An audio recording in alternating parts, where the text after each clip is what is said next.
¿Cómo están, amigos? Bienvenidos a un nuevo programa de Vamos, Somos Chilenos, el programa de conversación política de Radio Portales. Hoy día, martes 2 de mayo, luego de la celebración del Día Internacional del Trabajo, volvemos a conversar respecto a los asuntos de la política nacional, pero con una mirada desde la región de Valparaíso. Hoy día me toca conducir a mí, Juan Pablo Rodríguez, a quienes escuchan, porque nuestra conductora tradicional de los días martes está un poquito enferma, así que le mandamos un saludo a Nil, quien no nos pudo acompañar hoy día, pero que se reintegrará para que estén tranquilos su fan club el próximo día martes. Nos acompaña hoy día en la conversación don Pablo Aldunate Alegro, licenciado en Ciencias Jurídicas de la Universidad Católica de Valparaíso y miembro de la Fundación para el Progreso. Pablo, querido, ¿cómo estás?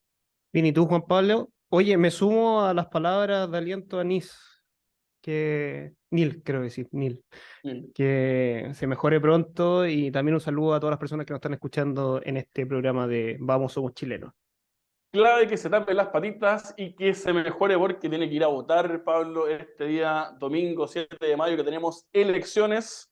Elecciones en un Exactamente. ambiente, Pablo, me gustaría escucharte un poquito desanimado, un poquito desinformado, ya lo hemos conversado en otros programas en donde no se ve tanto ambiente electoral. ¿Cómo ves, Pablo, tú la elección del domingo desde una perspectiva primero y vamos conversando de la participación? ¿Habrá participación? ¿No habrá participación? ¿Cómo estás viendo tú, Pablo, el escenario para este domingo? Sí, me sumo a tus palabras de que ambiente no hay, así como antes uno puede ver cuando hay elecciones parlamentarias o de municipales. Eh, de hecho, no se ve mucho a los candidatos al Consejo Constitucional, ni siquiera en la calle. Paloma he visto muy pocas también. Por tanto, ambiente electoral no hay mucho. Ahora, sí me gustaría hablar con respecto a la participación, porque si uno se pone a revisar cuál ha sido la búsqueda de los datos electorales, si no me equivoco, los últimos datos dicen que alrededor de 11 millones de búsquedas. Así es, va para los Eh, 12 ya. Va para los 12. Eso te dice que hay una intención de la ciudadanía de saber cuáles son sus datos electorales para quizás ir a votar. Bueno, es obligatorio, pero para poder ir a votar este 7 de mayo. Si no me equivoco también, el número de búsquedas fue de 13 millones con respecto al plebiscito del 4 de septiembre, y esos 13 millones fueron los que terminaron votando. Entonces, puede haber ahí un indicio de algo, de que la participación puede estar en torno a los 11 millones. Sí. Eh, Yo también pero, creo, ¿ah? Dale, dale, Pablo, dale. pero creo que no hay muchas ganas de participar, y si uno ve eh, y uno bucea un poco en las redes sociales, la verdad es que uno ve muy poca pelea que es como natural en esta fecha.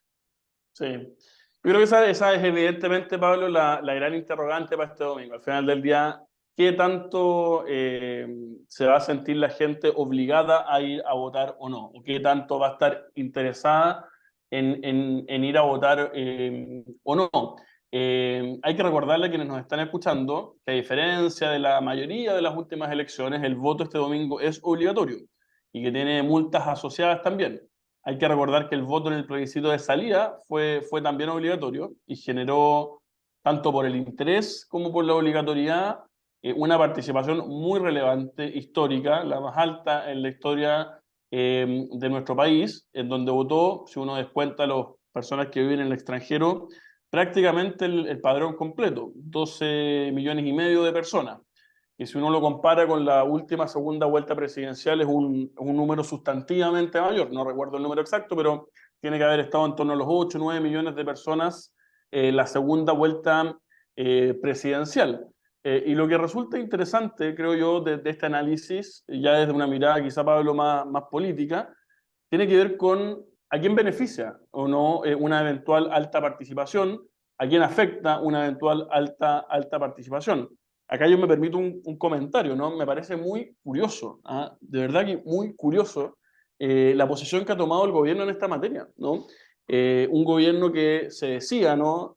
Una nueva generación de la política que venía a perfeccionar nuestra democracia respecto de personas que habían poco más que catapultado nuestra democracia al acuerdo entre los poderosos de siempre, etcétera, etcétera. Y hoy día puestos en un escenario en donde su deber es promover la participación electoral, muy lamentablemente el gobierno, a mi juicio, de una manera clara y evidente, ha seguido una estrategia de no fomentar la participación electoral, de no cumplir con ese deber, de hacer De hecho, muy poca difusión, ¿sí, Pablo? lo han criticado los propios personeros de su gobierno. De hecho, el secretario general del PPD salió ayer diciendo que cómo era posible que no hubiese una campaña de información. Sí, porque acá, mira, o sea, todos los que nos gusta la política, que hemos participado en la política incluso contingente, sabemos que las elecciones se pueden ganar, se pueden perder, hay ciclos, en fin, pero hay ciertas premisas básicas que uno no puede renunciar. Y una es que mientras más participación, eso es mejor para nuestra democracia. Sea que en esta pasada eso le convenga o no le convenga al oficialismo. El oficialismo no puede hacerse el loco, no puede decir, mire, ¿sabe qué? Como en esta elección, al parecer, porque tampoco es una verdad revelada, pero al parecer la alta participación va a favorecer al oficialismo, a la oposición, va a favorecer a la derecha, bueno, entonces no promovemos la participación. Y cuando la participación nos conviene, bueno, promovemos la participación. Creo yo que esa es una mirada, Pablo, instrumental de la democracia y que lamentablemente muestra de cuerpo entero, una vez más, a una generación que nos está gobernando, que llegaron con muy prístino, o con un discurso de ser de los catones de la moral, muy prístinos, dando lecciones respecto de todo el mundo, pero que a la hora de los que hubo, a la hora de tomar decisiones, se muestran equívocos sistemáticamente, ¿no? Y en esto me parece que es un tema de principios en donde de nuevo vuelve, a mi juicio, Pablo, a decepcionar el oficialismo. Sí, a ver, yo creo que los retrata tal como dijiste, porque ellos consideran que la democracia es un medio, no es un fin. Si ellos pudieran sacar de la ecuación a la democracia, lo hacen. Y lo han hecho durante todo el periodo histórico, desde inicios del siglo XX hacia adelante. Eh, las condiciones no están para que ellos no estén regidos bajo la democracia, y por eso lo toman como un medio. Ahora sí me gustaría recalcar quizás las palabras que dijo Pirincho Navarrete en Tolerancia Cero, porque yo creo que grafican muy bien en su minuto de confianza. Eh, Al final, el 7 de mayo, que es una elección de medio tiempo para el gobierno, va a ser una muestra de cuál es la real adhesión que existe por parte de la ciudadanía hacia las ideas del gobierno. ¿Por qué? Porque hoy día, claro, tenemos todo este tema de las redes sociales, donde gana el que grita más, el que tiene más bots, el que hace más hashtag, etcétera, etcétera, el que hace trending topic. También tenemos la encuesta, pero la encuesta igual tiene márgenes de errores, pero la que realmente dice cuánto peso específico tiene cada una de las coaliciones y los partidos son las elecciones. Y acá me temo que el gobierno va a sufrir una derrota que va a significar que ya no le queda más que seguir administrando el Estado de Chile hasta el 11 de marzo del 2026, si no me equivoco, eh, porque la verdad es que la derrota que van a sufrir va a significar que ellos sepan que ya no son la mayoría social, y no sé si alguna vez lo creyeron, pero no va a ser la mayoría social que va a legitimar las grandes reformas que ellos quieren implementar para este país. Y ahí me cuelgo un poco de la ofensiva que ha hecho a propósito del 1 de mayo la ministra del Trabajo, eh, de apellido Jara, si no me equivoco, con respecto al proyecto de las pensiones. Entonces, yo creo, y por eso también Mario Marcel dijo, veamos después del 7 de mayo el tema de si es que hay viabilidad o no para una reforma tributaria. Y también, y con esto termino, el tema de, a propósito de que se va a elegir al Consejo Constitucional, lo que está haciendo la Comisión de Expertos. Porque ellos dijeron, votemos las indicaciones después del 7 de mayo y veamos quién realmente tiene el poder en los números para decir si realmente la ciudadanía está con nosotros o no. Sí, Entonces, yo creo que va a ser... y ojo, y también va a ser la antesala a las municipales. sí, Entonces, al final, ahí todos van a tener el peso que realmente están teniendo en la ciudadanía, sobre todo con, y yo creo que hay que recalcarlo, con voto obligatorio, porque eso nos va a decir realmente en qué piso estamos dónde estamos pisando. Entonces, Yo suscribo el análisis, Pablo. Yo creo desde una perspectiva, si uno quiere, de la ciencia política estamos frente a una elección de medio término, en donde al final del día, para quienes nos están escuchando, una elección no presidencial que se desarrolla durante el mandato presidencial de un gobierno, en donde inevitablemente esa elección se torna en una parte relevante en un plebiscito respecto de la gestión del gobierno, más que en una elección respecto de consejeros constitucionales. Esto no lo hago con un juicio valorativo, es una descripción de la realidad. Y ya pasó, ¿no? Evidentemente, en una parte relevante también, en el plebiscito de salida del 4 de septiembre del año pasado, en donde también, más allá del texto constitucional, ese plebiscito sí se transformó en alguna medida también en una evaluación del gobierno del presidente Boric. ¿Y por qué lo traigo a colación?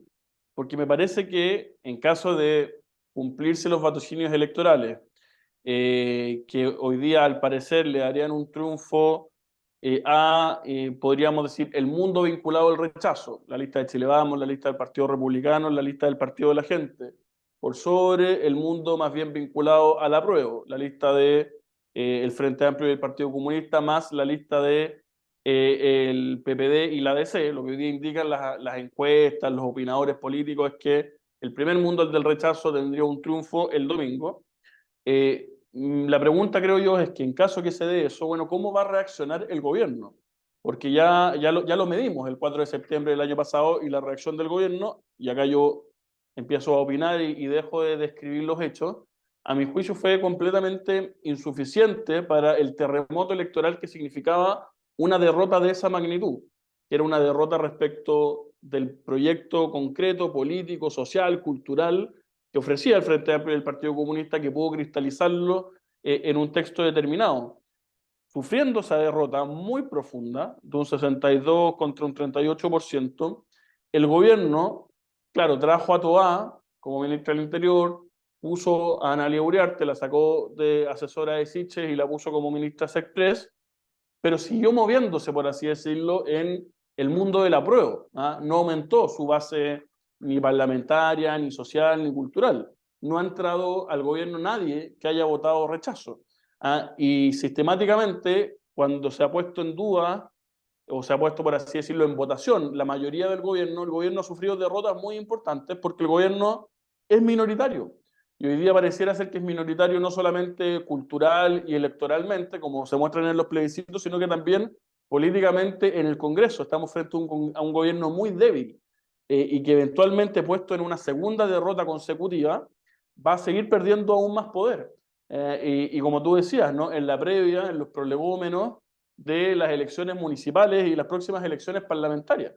Y eso es grave no solamente para el gobierno, desde una perspectiva como del análisis político, quién gana, quién pierde, a propósito de un hecho determinado, sino que también representa un problema grave de alguna manera para los chilenos, que también demandan cierta gobernabilidad que permita los cambios que la ciudadanía desea, ¿no? Y que el gobierno tenga el poder suficiente para empujar cambios, para lograr acuerdos, pero el gobierno, por su propia negligencia, y por decidirlo así, el gobierno podría haber tratado de ampliar su base, por ejemplo, hacia la democracia cristiana, eh, pareciera ser que están no contentos, pero que están decididos a seguir siendo un gobierno de minoría.